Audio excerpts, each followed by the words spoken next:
Bismillahirrahmanirrahim. Assalamualaikum warahmatullahi wabarakatuh. Kami dari kelompok 5 akan menjelaskan teori routing sheet.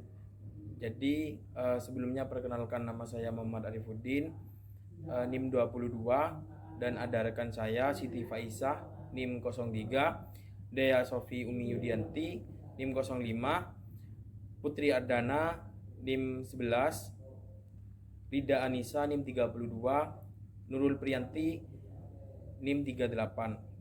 Jadi ada beberapa pokok pembahasan yang akan kami jelaskan. Untuk yang pertama yaitu definisi routing sheet, yang kedua yaitu kegunaan routing sheet, yang ketiga yaitu langkah pembuatan routing sheet, untuk yang terakhir yaitu contoh kasus routing sheet. Jadi mungkin untuk selanjutnya bisa dijelaskan oleh rekan saya. Nah, routing sheet sendiri ini biasa disebut dengan lembar pengurutan produksi, yang merupakan langkah-langkah yang dicakup dalam memproduksi komponen tertentu dan rincian yang perlu diketahui dari hal-hal yang saling berkaitan satu sama lain. Untuk fungsi routing sheet sendiri berguna untuk menghitung jumlah part yang harus dipersiapkan dalam usaha memperoleh sejumlah produk yang diinginkan. Nah, dalam routing sheet ini ada data-data yang perlu diperlukan dalam perhitungannya, antara lain urutan operasi dari setiap komponen, nama atau jenis peralatan yang digunakan, presentasi scrap, dan efisiensi pabrik. Urutan ini didasarkan pada urutan operasi yang ada pada peta proses operasi. Kegunaan routing sheet yang pertama yaitu menghitung jumlah mesin yang diperlukan, selanjutnya menghitung jumlah part yang harus dipersiapkan dalam usaha memperoleh sejumlah produk jadi yang diinginkan. Tujuan dari routing sheet yaitu mengetahui aliran proses yang dialami oleh bahan baku untuk tiap jenis komponen dengan mengetahui jumlah mesinnya. Selanjutnya sebagai dasar tata letak pabrik, kemudian sebagai alat untuk memperbaiki cara kerja yang sedang dilakukan, dan yang terakhir yaitu dengan diketahuinya waktu pelaksanaan kegiatan, ditentukan pemanfaatkan lokasi produk. Langkah-langkah pembuatan routing sheet. Yang pertama, menentukan jumlah produk persatuan, waktu yang ingin dicapai, dan jumlah jam kerja dalam satuan waktu tersebut. Yang kedua, menentukan waktu baku dan waktu setup mesin untuk tiap operasi. Yang ketiga, menentukan jumlah unit yang diharapkan dan jumlah unit yang diperhitungkan. Yang keempat, lakukan perhitungan akan kapasitas dengan efisiensi. Efisiensi yang digunakan adalah efisiensi pabrik dari semua departemen.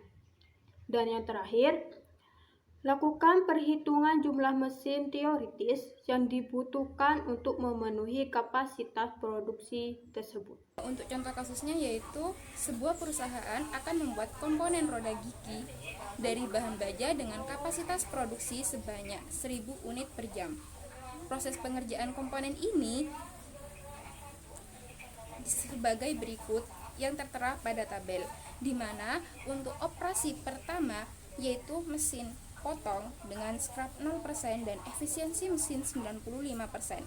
Untuk waktunya 0,5 menit. Selanjutnya untuk operasi kedua yaitu dengan mesin bubut dengan scrap 5%, efisiensi mesin 90% dengan waktu 3 menit.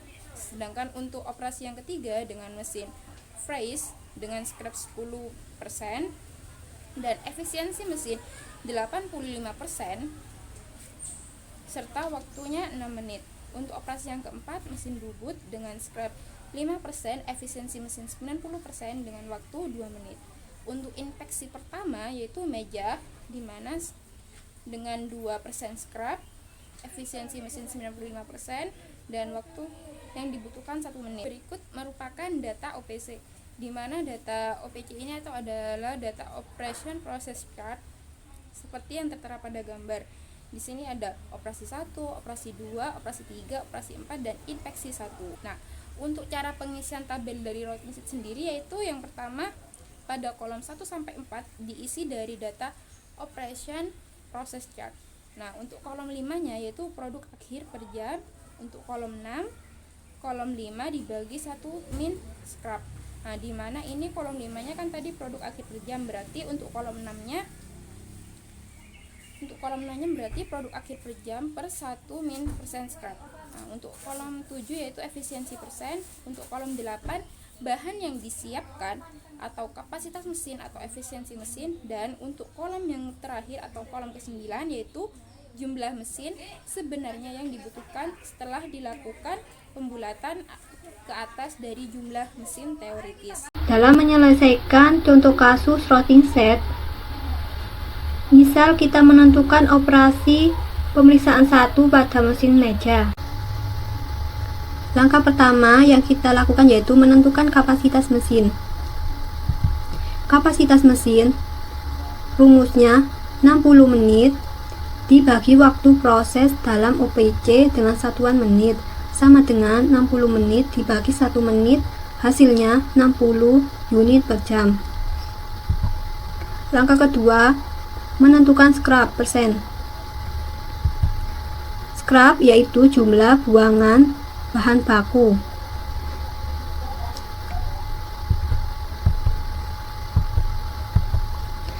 Pada contoh kasus, scrap mesin meja sebesar 2%.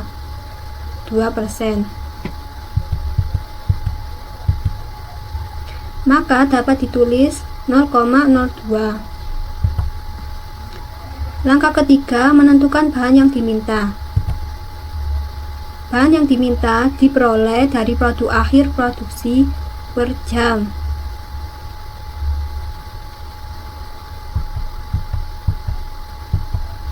Pada contoh kasus, kapasitas produksinya sebanyak 1000 unit per jam. Maka pada kolom bahan yang diminta kita tuliskan 1000 unit per jam. Langkah keempat yaitu menentukan bahan yang disiapkan. Dengan rumus bahan yang diminta dibagi 1 dikurangi persen scrap.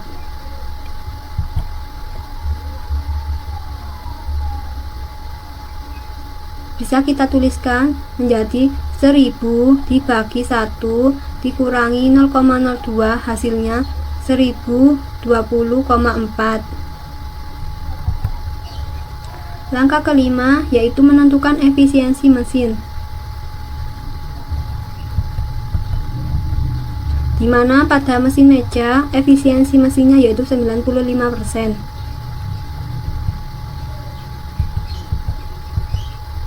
Maka dapat dituliskan menjadi 0,95. Langkah keenam yaitu menentukan jumlah mesin teoritis.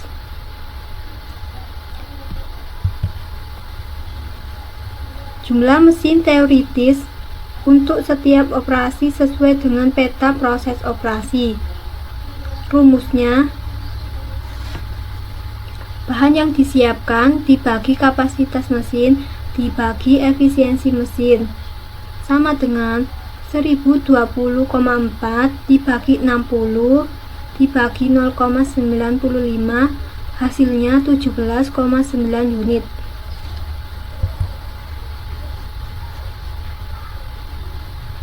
Langkah ke-7 yaitu menentukan jumlah mesin aktual.